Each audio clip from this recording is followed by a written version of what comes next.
What's up mga kaguro at mga mag-aaral? Narito na tayo ngayon sa huling lesson para sa quarter 3 ng General Science. At ang topic natin ngayon is about Philippine Ecosystem Overpopulation.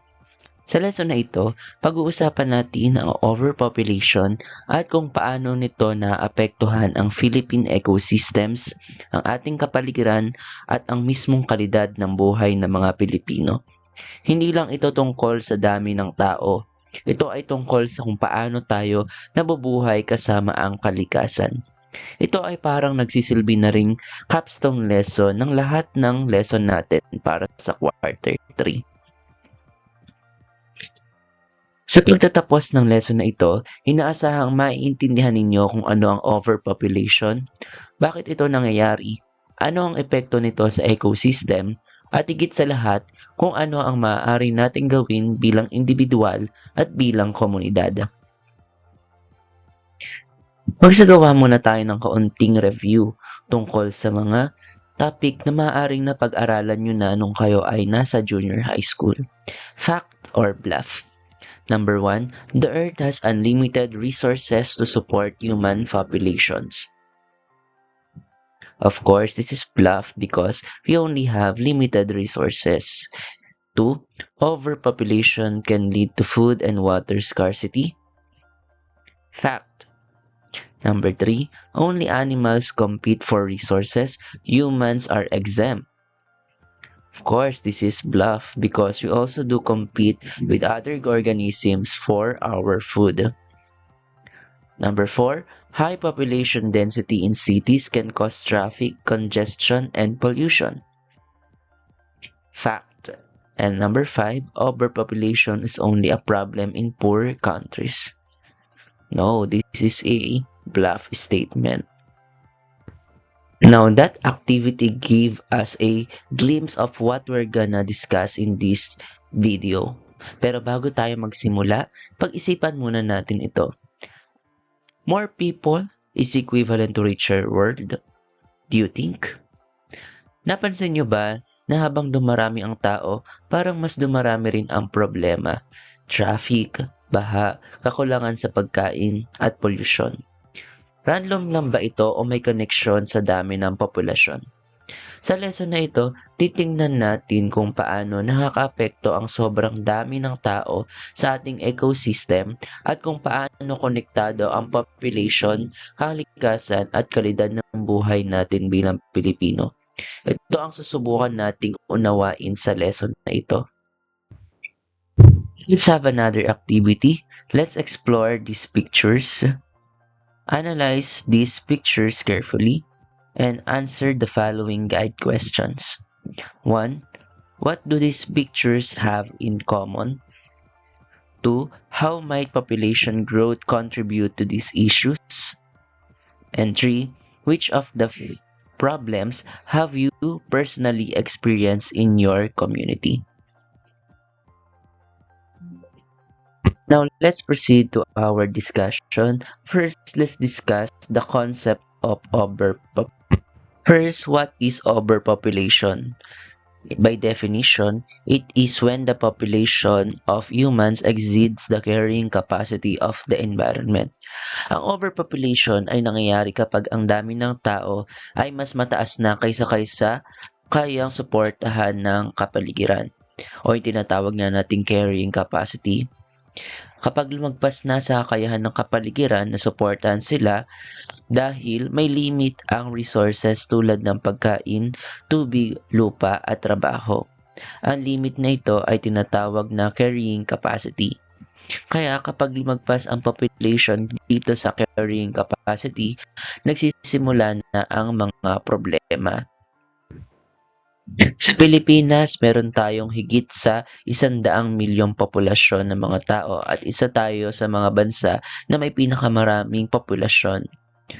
Sa Pilipinas, hindi lang basta dami ng tao ang problema, kundi kung saan sila nagsisiksikan. Hindi lang din naman sa mataas ang ating population dahil mataas din ang ating density. Halimbawa, sobrang taas ng population density sa NCR at Karatig probinsya. Ibig sabihin, maraming taong gumagamit ng parehong lupa, tubig, kalsada at serbisyo, kaya nagkakaroon ng stress ang environment at sistema. Dahil dito, nagkakaroon ng pressure sa lupa, tubig, transportasyon at serbisyong panlipunan. Dahil nga nagkakaroon ng urban concentration. Maliit lamang ang lugar o limited ang land, pero maraming tao ang naninirahan o nagtatrabaho rito. Ano nga ba ang dahilan kung bakit nagkaka-overpopulation sa isang lugar? Ang overpopulation ay hindi lang dahil sa maraming anak. Ito ay resulta ng pinagsama-samang social, economic at environmental factors. Para mas malinaw, igrupo natin ang mga sanhi: demographic, urban at economic sources. First, we have demographic and social, which includes high birth rates, limited family planning, and rural to urban migration. Una, mataas na birth rate at limitadong access sa family planning. Kapag mataas ang birth rate o bilang ng mga ipinapanganak at limitado ang access sa family planning, mabilis ang population growth. Kapag kulang ang kaalaman at serbisyo, mas tumataas ang population growth. Pangalawa, rural to urban migration. Maraming lumilipat sa syudad para maganap ng trabaho, pero hindi naman sumasabay ang infrastructure at housing. At nabanggit nga kasama nga ang urban and infrastructure sa isa sa mga causes ng overpopulation. This includes overcrowded housing, poor sanitation, and poor waste management. Kapag masyado kasing maraming tao sa isang lugar, hindi na kayang sabayan ng infrastruktura ang pangailangan. Kapag sobrang dami ng tao sa isang lugar, nagkakaroon ng overcrowded housing, informal settlements at slums. Kasama rin dito ang poor sanitation at waste management. Kapag hindi na kayang i-handle ng lungsod ang basura at sewage, nagiging banta ito sa kalusugan at kalikasan. At syempre, economic and industrial, which includes industrial and expansion, dependence on fossil fuels, increased food demand, and heavy traffic congestion. Dahil mas maraming tao, mas mataas ang demand sa pagkain, enerhiya at produkto. Ito ang nagtutulak sa industrial expansion, paggamit ng fossil fuels at mas matinding traffic congestion na lahat ay may environmental cost na nagdudulot ng pollution at environmental degradation. Ano na naman ang mga epekto ng overpopulation? Ang overpopulation ay may domino effect. Hindi lang kalikasan ang apektado, pati kalusugan, ekonomiya at araw-araw na buhay ng mga tao. Let's tackle first the environmental effects. Para matugunan ang pangailangan ng lumalaking populasyon, pinuputol ang mga kagubatan o ang mga puno sa kagubatan at inuubos ang yamang dagat. Dahil dito, nawawala ang biodiversity at nasisira ang balanse ng ecosystem. Dahil sa pangailangan ng lupa at resources, nagkakaroon ng deforestation at biodiversity loss. Sa dagat naman, ang sobrang pangailangan sa pagkain ay humahantong sa overfishing na nauuwi sa pagkaubos ng yamang dagat. Effects naman sa health and basic needs. Sa mga siksikang komunidad, mas mabilis kumakalat ang sakit, lalo na kung kulang ang tubig at sanitation. Dagdag pa rito ang air pollution mula sa sasakyan at pabrika na nagdudulot ng respiratory illnesses at kakulangan sa malinis na tubig na direktang nakakaapekto sa kalusugan ng tao. Urban and economic effects. Isa sa pinakaramdam natin ay ang urban flooding. Kapag barado ang drainage dahil sa basura at overdevelopment, kaunting ulan lang baha na. Mahahabang biyahe, papasok ka sa trabaho ay nagbabawas ng productivity, quality of life, oras, lakas at produktibidad. And decline in agricultural land per capita. Cause-effect chains of overpopulation. Tingnan natin ang mga koneksyon. Halimbawa, mas maraming tao, mas maraming basura. Dahil sa mas maraming basura, nababarado ang mga estero na nagdudulot ng pagbaha.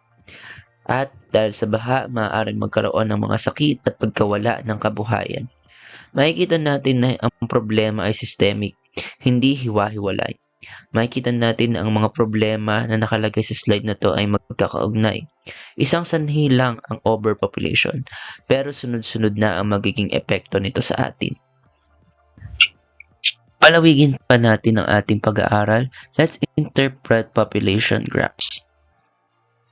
Tignan ang graph na ito kung saan pinapakita ang population density at ang agricultural land. Sagutin ang mga sumusunod na guide questions. What happens when population rises but farmland stays the same? What is the implication on rice prices and food security? Makikita rito na habang tumataas ang population, hindi nadadagdagan ang agricultural land o lupang sakahan. Ibig sabihin, mas kaunting lupang sakahan ang naghahain ng pagkain sa mas maraming bibig, kaya tumataas ang presyo ng bigas at nagiging banta ang food security.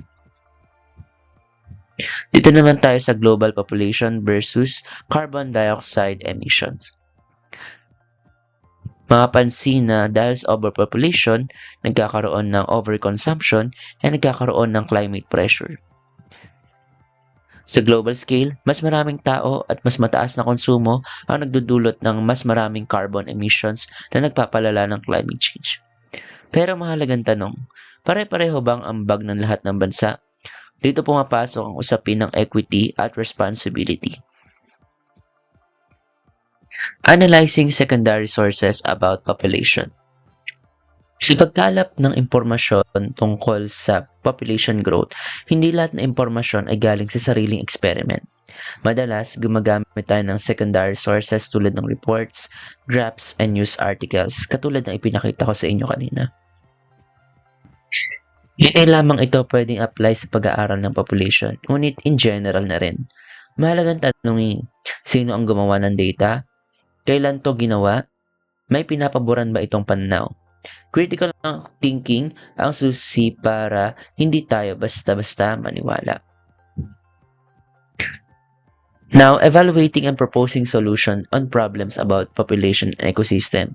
Ano nga ba ang pwede nating gawin?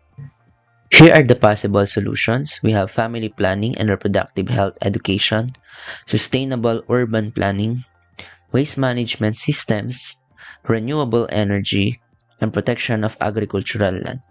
May mga solusyon sa overpopulation-related problems sa pamamagitan ng edukasyon, tamang papaplano, family planning, sustainable cities, waste management, renewable energy, at proteksyon ng kalikasan.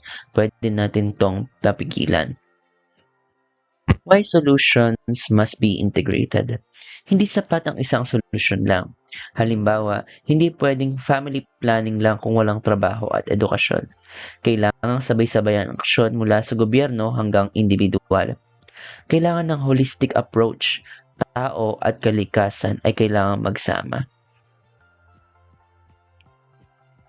Ngayon, i-extend pa natin ang ating topic at integrate ang mga napag-aralan natin sa mga naunang lesson sa quarter 3. Bago tayo tuloy magtapos sa quarter 3, balikan muna natin kung saan tayo nagsimula at kung paano nagtagpi-tagpi ang lahat ng lessons natin. Una, natutuhan natin kung paano binabago ng climate change ang ecosystems mula kagubatan hanggang karagatan. Sumunod, nakita natin kung paano naaapektuhan ang biodiversity at food security, lalo na sa konteksto ng Pilipinas. Pagkatapos, pinag-aralan natin ang adaptation at mitigation, kung paano tumutugon ang mga komunidad at kung paano natin maiiwasan ang mas malalang epekto sa hinaharap. At sa lesson na ito, nakita natin na ang overpopulation ay parang multiplier ng lahat ng problemang ito. Mas maraming tao, mas mataas ang pressure sa kalikasan, resources at ecosystems. Sa madaling salita, ang lesson na ito ang nag-uugnay at nagbubuod ng lahat ng natutuhan natin sa quarter 3 patungkol sa climate change. The big picture, humans, ecosystem, and the future. Makikita natin na hindi hiwalay ang tao sa kalikasan. Ang ginagawa natin sa environment ay bumabalik sa atin, sa anyo ng baha, sakit, kakulangan sa pagkain, at climate disasters. Kapag nasira ang ecosystem, tayo rin ang direktang naapektuhan. Kaya ang sustainability ay hindi lang choice, ito ay responsibilidad. Sa bahagi ito, susubukan ninyo kung paano nyo mailalapat ang inyong natutuhan sa totoong buhay ng mga sitwasyon at sa iba pang uri ng activity at assessment. First activity, what if? Reflect on one real-life implications of population growth in community settings. We have here 3 questions. What if the population of your town doubled in 10 years? What if agricultural land in your province was reduced by half? What if waste management did not improve despite more people? So the students will work individually, writing their predicted outcomes and possible solution. Then in groups of 3 or 4, you will share your answers and pick the most pressing scenario. The groups will present their solutions briefly through the class. Bilang pagtatapos, gagawa rin kayo ng isang performance task kung saan gagawa kayo ng advocacy material o proposal na magpapakita ng inyong pag-unawa at malasakit sa issue ng overpopulation. Bilang mamamayan at mag-aaral, may papel tayo. Sa performance task na ito, ipapakita ninyo kung paano ninyo naiintindihan ang problema at posibleng solusyon. So you will choose at least one of the following. It's either advocacy poster, an infographic, or a short vlog. Now, answer the scenario-based assessment. A barangay experiences flooding and disease outbreaks. Which population-related factor most likely contributed? Now, let's proceed to multiple choice type of assessment. 1. A town's population doubles in 5 or 15 years, but agricultural land remains the same. What is the most likely effect? Course A, food scarcity. 2. An urban community keeps growing, but its drainage system remains the same. Which outcome is most likely? C. Flooding during heavy rains. 3. Our country has high birth rates and limited family planning program. What is a possible long-term effect? A. Overpopulation and strain on services. 4. Which of the following is a direct ecological consequence of expanding human settlements into forest areas? A. Deforestation and loss of biodiversity. Last, which solution best addresses the problem of waste accumulation in overpopulated areas? A. Solid waste management system. Now, reflect and think. What new realization did you gain this quarter? How are your daily actions connected to ecosystem health? And what is one change you are willing to make? Sandali muna kayong huminto at mag-isip. Ano ang pinaka natatandaan mong lesson ngayong quarter 3? May binago ba itong sa paraan sa pagtingin mo sa kalikasan at sa mga isyu sa lipunan? Hindi kailangan ng malaki agad ang pagbabago. Minsan, nagsisimula ito sa maliit pero consistent na desisyon. Tamang pagtatapon lang ng basura, pagtitipid sa kuryente, o pagiging mapanuri sa impormasyon. For our reflection, personal to community, ang kaalaman ay mahalaga, pero mas mahalaga kung may kasunod itong aksyon. Bilang individual, may magagawa tayo. Pero bilang komunidad, mas malaki ang epekto kapag sabay-sabay. Ang tanong ngayon ay hindi na may problema ba? Ang tanong ay ano ang gagawin natin? Sa huli, tandaan natin, ang overpopulation ay hindi lang tungkol sa daming ng tao. Ito ay tungkol sa kung paano tayo nabubuhay at nagdedesisyon. Kung gusto nating protektahan ang ecosystem at ang sarili nating kinabukasan, kailangan natin ng kaalaman, malasakit, at aksyon. Ito ay issue ng responsableng pamumuhay. Ang ating mga desisyon ngayon ang huhubog sa kalikasan at kinabukasan ng susunod na mga henerasyon. We do not inherit the earth from our ancestors. We borrow it from our children. Ang earth ay hindi lang para sa atin ngayon. Ito ay pinahiram sa atin para sa susunod na henerasyon. Kung paano natin ito alagaan o pabayaan ay magtatakda ng uri ng mundong iiwan natin sa kanila. Science helps us understand problems, values guide our decision, action shapes our future. Sa quarter 3, natutuhan natin na ang science ay hindi lang tungkol sa facts at data. Ito ay tungkol sa pag-unawa, malasakit at pananagutan. Ang tunay na sukatan ng pagkatuto ay hindi kung gaano karami ang alam mo, kundi kung paano mo ito ginagamit para gumawa ng mas mabuting mundo. Maraming salamat sa development team kung saan ibinasa ang ilang bahagi ng discussion video na ito. Once again, ako ang inyong online teacher, Sir Franco. Maraming salamat sa inyong panonood.